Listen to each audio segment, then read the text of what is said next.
Olá, pessoal. Então, vamos para a nossa última aula deste segundo bloco de parasitologia, esse ensino remoto aí, que a gente já está acostumando com ele, né? Então, nós vamos agora para a nossa primeira aula prática. Enquanto nas outras aulas que a gente viu sobre leishmaniose, sobre toxoplasmose, sobre doença de Chagas, a gente estava muito preocupado ali, focado mais nas questões da doença, nas questões de saúde pública, de educação em saúde, relacionados a esses parasitas. Agora, nessa aula prática, o foco é outro.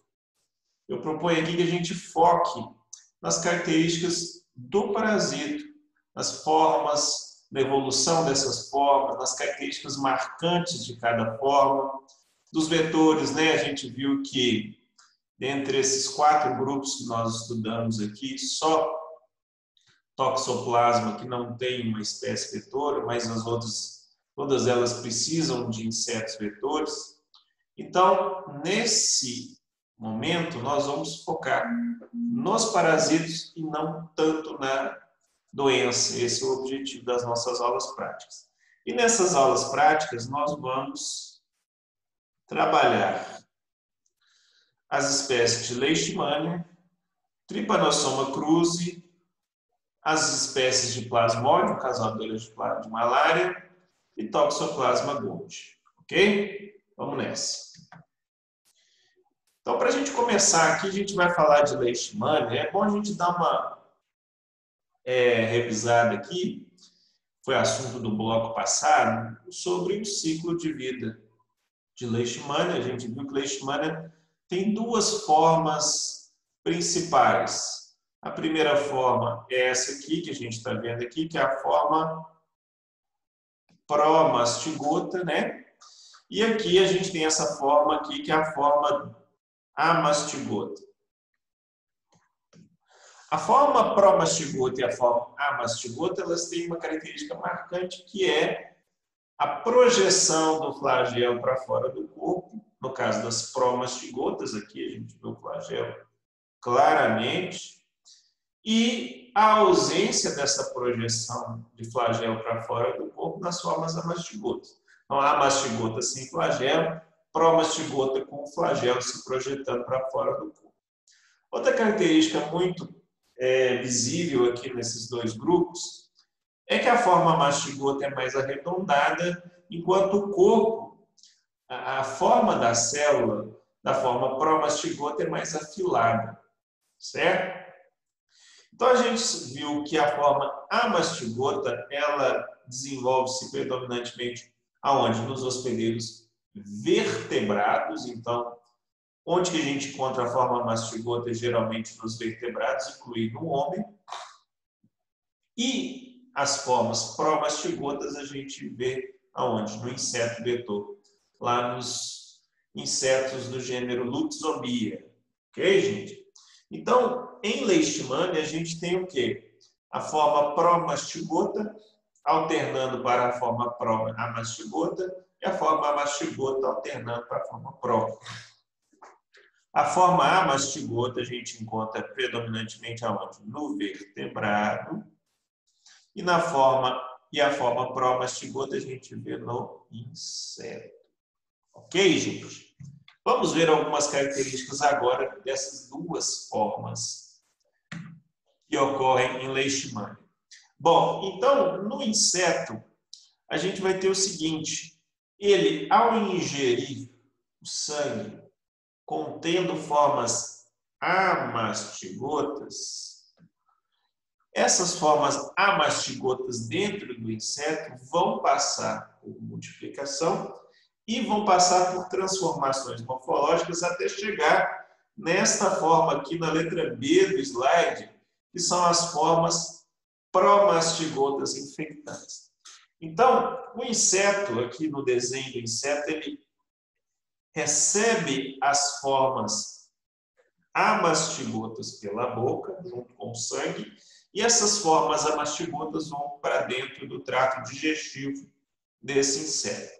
Lá dentro do intestino do inseto, essa forma mastigota vai se transformar numa forma pró-mastigota. Só que essa forma pró-mastigota é chamada de procíclica, que é essa forma que nós temos aqui na letra A. Então, aqui na letra A eu tenho a forma procíclica. A forma procíclica é aquela forma que já tem um flagelo para fora, mas essa forma ainda é não infectante. E ao longo do desenvolvimento desse parasita dentro do intestino do inseto, vamos ter a passagem da forma procíclica para uma forma metacíclica, que é sim a forma infectante. Então, se a gente comparar essa figura aqui, ó, letra A, com a letra B, que são as duas formas pró-mastigotas que a gente encontra, a forma A é a forma não infectante e a forma em B é a forma metacíclica. Infectante é aquela que vai sair, aquela que vai ser alojada de volta lá, ó, no complexo bucal do inseto para infectar uma nova pessoa, ou um outro vertebrado. A gente vê que o quê? A forma procíclica ela tem um flagelo mais curto e o corpo mais gordinho. Já a forma metacíclica ela tem um flagelo mais longo e o corpo da célula é mais esguio, a forma da célula é mais fininho, certo? Então, dentro do inseto, esse parasita ele vai entrar pela boca e novamente vai sair pela boca, mas vai sair como forma pró-mastigota metacíclica, ok, gente? E aqui dá para ver claramente a diferença entre as formas. A forma mastigota é mais redondinha, a gente não vê flagelo. A forma pró-mastigota procíclica é mais gordinho, o corpo e o flagelo é mais curto. E nós temos a forma infectante metacíclica, com o flagelo mais longo e o corpo mais afilado, ok? Bom, então aqui a gente vê que o quê? A gente tem as formas pró-mastigotas, as formas amastigotas dentro do hospedeiro vertebrado, dentro das células do hospedeiro vertebrado. Aqui no caso ela está infectando o quê? Células de Kupffer. Vocês sabem que essas células são o quê? São células do sistema mononuclear fagocitário, são células fagocíticas, no qual Leishmania tem tropismo, ou seja, elas vão para esse tipo de célula.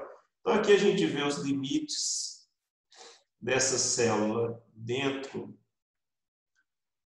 do sistema das células de Kupffer e dentro dessa citoplasma dessa célula a gente consegue verificar várias formas o quê? Amastigotas. Aqui em detalhe o desenho de uma célula dessas com várias formas amastigotas redondinhas lá dentro. Então, aqui, gente, é um corte de quê? Não das células do fígado aqui, já mostrando Leishmania donovani ali, que vai causar leishmaniose visceral, mas aqui aqui à minha direita, eu tenho Leishmania brasiliensis isolada da onde? De macrófagos na adele da derme ulcerada, lá na ferida, aqui já tratando de leishmaniose tegumentar. No próximo slide aqui, a gente está vendo o quê? As formas pró-mastigotas. E aqui, ó, as formas pró-mastigotas, a gente vê aqui, ó, o corpo bem afilado e o flagelo bem aparente. Nota que essas formas aqui ainda não são infectantes. Essas formas são encontradas lá dentro do intestino do inseto. Então, a gente pode tratá-las ainda como formas procíclicas. Ok? Muito bem. Então, aqui, ó, ainda é possível encontrar aí no trato digestivo as formas paramastigotas, que ainda são um pouco mais larguinhas, mais arredondadas do que essas que a gente vê, essas formas promastigotas, procíclicas. Ok, gente? Aqui só mostrando de novo a diferença entre a forma procíclica e a forma metacíclica, né, nesse slide, onde a gente vê claramente o que? A diferença de tamanho de flagelo em relação ao comprimento do corpo. Então, as formas infectantes têm um flagelo muito mais longo, lógico que isso vai ajudar na motilidade, que vai ajudar esses, o quê? Esses benditos aí a conseguirem encontrar os seus macrófagos no momento da infecção. Então, são estratégias adaptativas, modificações na forma do corpo para poder o quê? Ajudar no processo de infecção do seu novo hospedeiro, no caso, hospedeiro vertebrado, incluindo o homem. Falando agora dos hospedeiros, então, o hospedeiro de Leishmania é o quê? São espécies do gênero Lutzomia que a gente conhece como mosquito palha. O mosquito palha é uma espécie muito característica por causa da cor. Então, é um mosquito muito pequeno, ele tem aparências, o tamanho daqueles mosquitinhos pólvora, bem pequenininho, porém não é um mosquito pólvora. Então, apesar de ter um conhecimento popular aí, que o povo acha que esse mosquito pólvora é o que transmite a leishmaniose, não é. Ele tem até um tamanho, mas se você olhar, ele tem uma cor muito característica que dá o nome popular dele, que é o mosquito pálido, que é essa cor bem marrom, bem clarinho. Aqui nessa imagem do meio, aqui a gente vê os estágios do ciclo biológico, que a gente vê os ovos, em A, em B, C, D e E, o desenvolvimento das larvas, e aqui em F é o momento da cópula, como é que eles vão. A diferença entre machos e fêmeas aqui, né? A gente consegue observar aqui, ó, as diferenças aqui na cauda.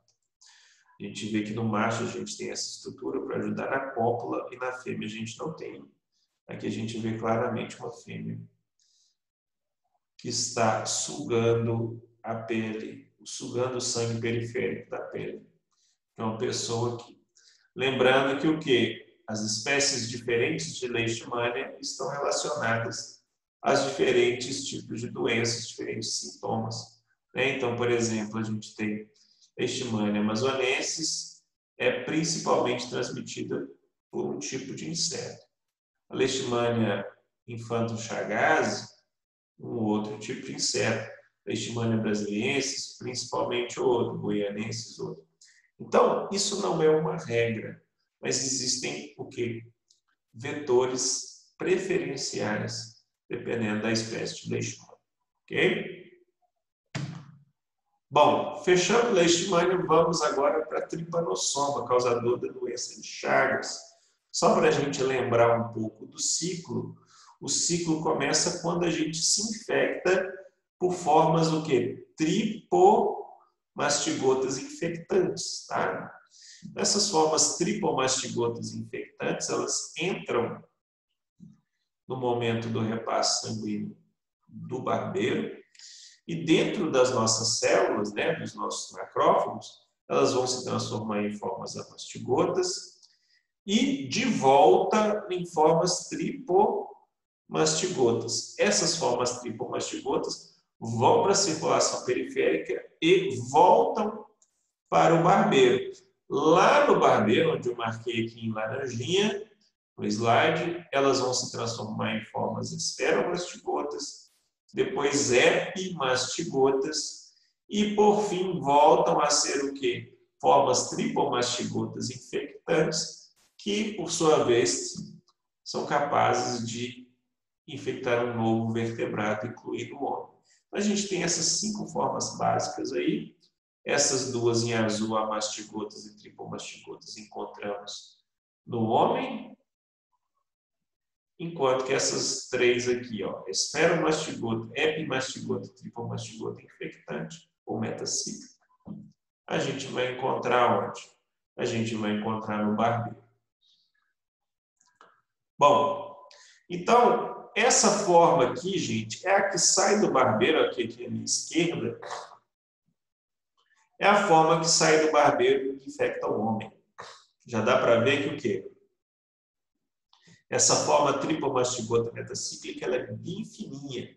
Olha a diferença dela morfologicamente para as formas que a gente encontra já dentro do hospedeiro vertebrado, lá dentro do sangue, principalmente a diferença entre as formas tripomastigotas largas e delgadas, lembrando que as formas delgadas são aquelas que são predominantes na fase aguda da doença, e as formas largas são aquelas mais resistentes que vão para tecidos específicos e que podem ficar até 30 anos, 40 anos, se multiplicando muito pouco, bem escondidinhas aí do seu sistema imune, nesses tecidos específicos. Então, aqui nesses slides, a gente vê a grande característica marcante da forma tripomastigota, que é esse corpo afilado. E, diferentemente de Leishmania, a gente vê o quê? A membrana ondulante, é como se fosse uma nadadeira que ele tem na parte superior do corpo, que estende-se por todo o corpo, da forma tripomastigota. Então, não é apenas o flagelo, ele tem, além do flagelo, uma membrana, uma projeção da membrana sobre o eixo maior do corpo, como se fosse uma barbatana grande, que é a clássica, a característica marcante da forma tripomastigota dos tripanosomatídeos, que é a membrana ondulante. Ok? Bom, encontramos ainda dentro do vertebrado as formas amastigotas, que são essas formas arredondadas, que a gente vê aqui no primeiro slide, e que vão se multiplicar intensamente para quê? Para se transformar em formas tripomastigotas e também para se transformar e para ser levado para fora para o outro barbeiro. Então, essas formas são encontradas em vários tecidos, né? E aqui eu estou mostrando aqui algumas formas amastigotas na musculatura lisa. Aqui, essas formas colonizando os miócitos, essas formas bem redondinhas. Né? Aqui, na letra, aqui nesse quadro aqui, eu já tenho a forma amastigota no macrófago, várias células lá dentro. Aqui um corte histológico mostrando dentro do miócito no coração. E aqui detalhes de quê? De vários células contaminadas por formas amastigotas no megaesôfago, característica típica de pessoas em doença de Chagas em fase já de crônica. Bom, e no inseto? O inseto, então, quando ele ingere a forma tripomastigota, a primeira forma que ele vai desenvolver são as formas esferomastigotas. E aqui dá para ver claramente por que é esferomastigota, porque a gente tem o quê? A célula assume uma forma arredondada, com o flagelo se projetando para fora da célula, diferentemente de quem dá forma mastigota, que também é arredondada, porém não tem flagelo. Então vamos ver aqui a diferença. Então a gente tem as formas esferomastigotas, que tem a forma da célula arredondada também, porém já com flagelo. Essa forma se desenvolve a partir da tripomastigota, onde? Lá no sistema digestivo do barbeiro. Bom, a forma esferomastigota vai evoluir para quem? Para a forma epimastigota que a gente vê aqui. Então, aqui são as formas epimastigotas. As formas epimastigotas, gente, diferentemente das tripo, elas não têm aquela membrana ondulante marcante ainda. Ela tem um princípio de membrana ondulante, uma vez que ela vai evoluir para a tripomastigota, mas ela é até afiladinha, mas ela tem um flagelo ainda não tão longo, e também ela vai ter essa estrutura, essa membrana ondulante não tão pronunciada, não tão facilmente vista quando a gente compara com as formas tripomastigotas. Lembrando que a gente acha as epimastigotas também aonde? Lá no sistema digestivo do barbeiro, e elas vão evoluir para quem? Para as formas tripomastigotas infectantes, certo? Então, aqui só um desenho esquemático, só para relembrar vocês que o quê? A forma tripomastigota sai pelas fezes e não pelo tubo digestivo, não pelo aparato bucal do barbeiro. Então, o barbeiro ele não inocula formas tripomastigotas. Então, há uma grande diferença aqui já entre malária e plasmodium, trypanosoma e leishmania. Em leishmania, o quê? A inoculação é pelo aparato bucal, é no momento da picada. Trypanosoma não.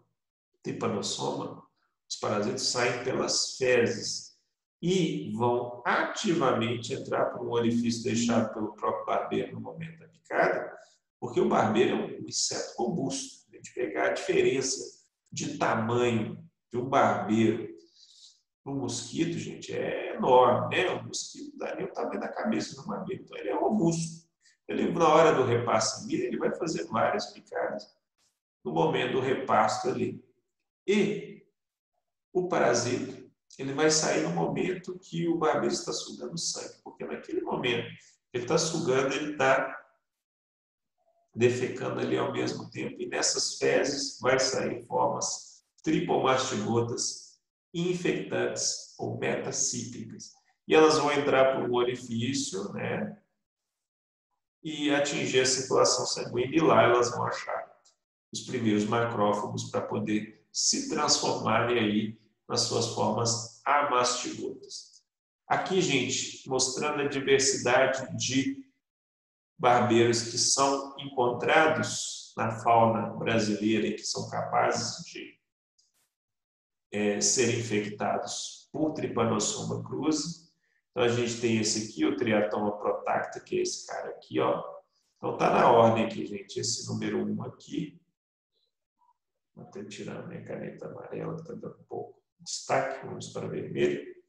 Então, esse número 1 aqui, ó, é esse número 1 aqui. Então, essa característica marcante, marronzinho dele aqui.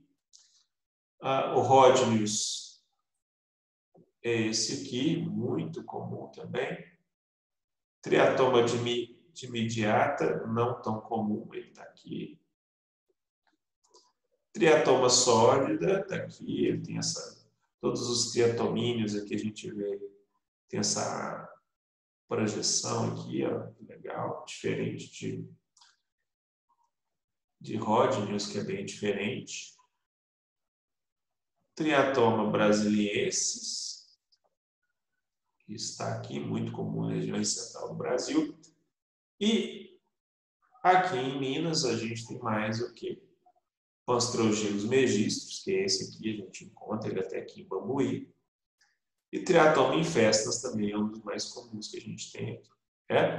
É um barbeiro grande, gente, não é um barbeirinho, né? Inclusive, a gente tem até o hábito de chamar vários percevejos de barbeiro, né?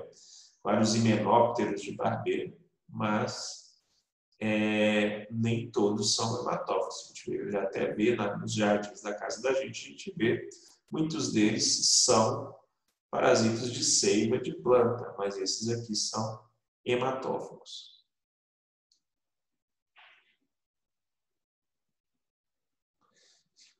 Bom, seguindo aí, gente, a gente vai para Plasmodium, que é o causador da malária. Plasmodium apresenta 6 formas principais, né?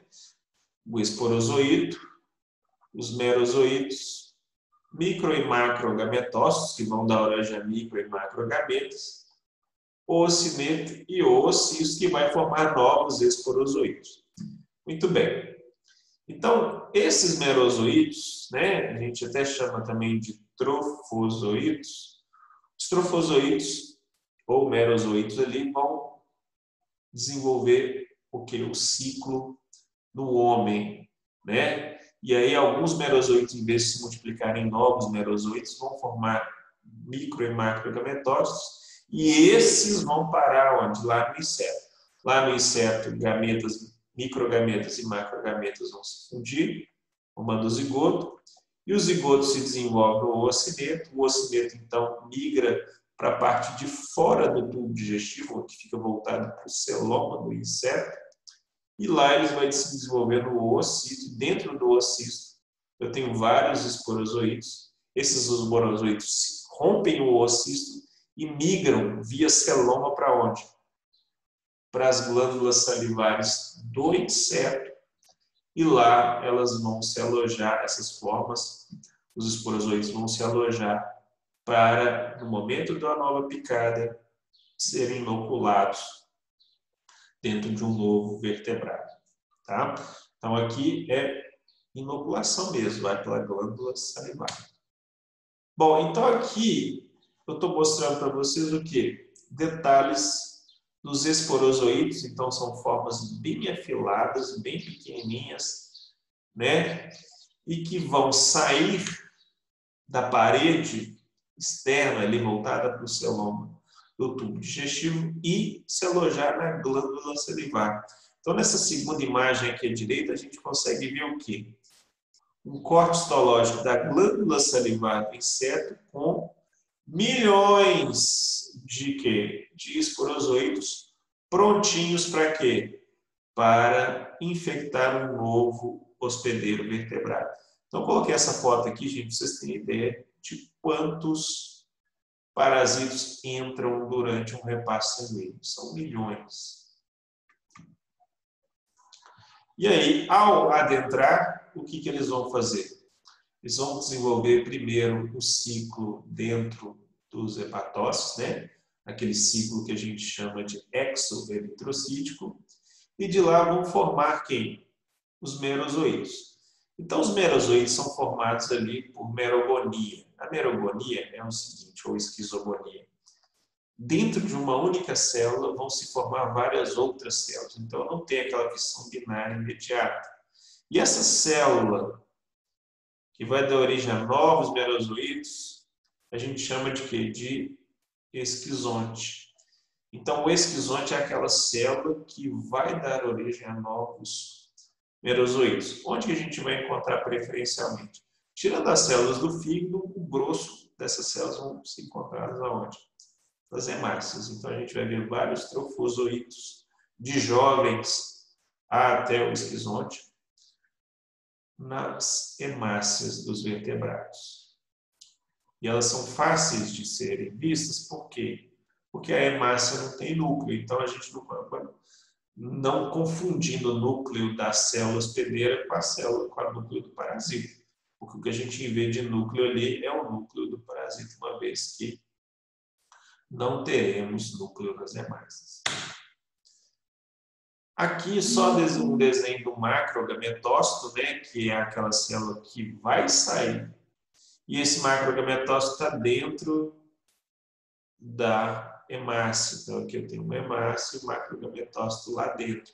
Então, essa hemácia ela vai viajar do hospedeiro vertebrado do homem, talvez, para o inseto, quando esse inseto suga o sangue da corrente periférica, contendo macrogametócitos e microgametócitos também.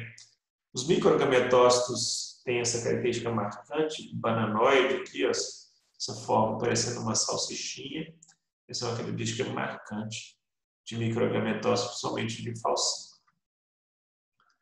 Bom, lá dentro desses microgametócitos, lá já dentro do barbeiro, eu tenho que a fecundação dos microgametos é a formação do ocineto, que tem essa forma também, meio em forma de bexiga, ela é bastante móvel, e essa forma vai conseguir ultrapassar a parede do intestino e vai colonizar a parte externa, formando o quê? Formando o oocisto. E lá dentro do oocisto é que vão se formar novos o quê? Esporozoítos. Não é isso? E esses esporozoítos vão romper, né, essa estrutura aqui e vão migrar para onde? Para a glândula salivar do inseto, naquela foto que a gente já viu. Uma coisa interessante é que existem diferenças morfológicas entre as 4 espécies de plasmódio que são capazes de infectar o homem, né? Tanto nos trofozoítos jovens, né, que tem essa estrutura em anel que a gente fala de ring forms, os trofozoítos em desenvolvimento, inclusive os esquizontes, né? Porque do trofozoito a gente tem o esquizonte. E esses esquizontes têm uma formação diferente, típica para cada espécie. Notem aqui, ó, Plasmodium vivax tem uma diferença clara para Falciparum. Falciparum mais células. No Plasmodium ovária tem essa estrutura de células maiores. Microgametócitos, igual eu falei, do Falciparum é marcante, essa estrutura meio bananoide aqui, enquanto nos outros é mais arredondada, assim como que os macrogametas, lembrando que os macros são sempre maiores do que os micros. Ok? Muito bem. E o plasmódio, então, é transmitido por um outro tipo de mosquito, que não é o Lutzomia, que é o anofelino, que parece assim um pernilongozinho. Ele é mais escuro, apesar de ter espécies também mais claras. Por fim, gente, a gente vai fechar essa aula prática, a gente vai ver as formas que aparecem aqui. O Toxoplasma gondii, a gente tem basicamente 6 formas, né? Sendo que de bradizoítos a oocistos, a gente vai ver aonde? No gato. E esporozoítos, taquizoítos e também bradizoítos, a gente pode ver nos outros hospedeiros vertebrados que não são felídeos, né? Lembrando que o felino é o hospedeiro definitivo e os outros conseguem ser infectados pelas outras formas que vão se multiplicar dentro delas de maneira assexuada e até muito. A gente viu lá nas aulas que os taquizoítos se multiplicam intensamente antes da resposta imunológica chegar. Então, os bradizoítos, gente, são aquelas formas de resistência. A gente vai encontrar muito bradizoíto depois que a resposta imune se instalou. Esses caras vão tentar fugir para onde? Geralmente músculo, cérebro e retina. Né? Então, aqui mostrando uma célula muscular aqui, ó. E aqui a gente tem quem? Um exemplo aqui de bradizoíto na ponta da seta aqui. Ok? Então, nós temos aqui bradizoítos. E aqui, gente, repleto de células que vão dar origem aqui depois a taquizoítos novos. Então, aqui só a micrografia, né, eletrônica, agora com mais detalhe, mostrando aqui ó, a cápsula de resistência que protege o bradizoíto, que quando esse bradizoíto cai dentro do tubo digestivo, quando você come a carne mal cozida, ele vai romper, lógico, e vai liberar ali o quê? Os vários células ali que vão o quê? Se transformar em taquizoítos. Esses taquizoítos, a gente já falou na outra aula, mas vale a pena falar. Então, a característica marcante do taquizoíto é essa forma meio de bananinha que eles têm. Então, essa é a forma marcante de Toxoplasma gondii. Lá no gato, a gente pode encontrar quem?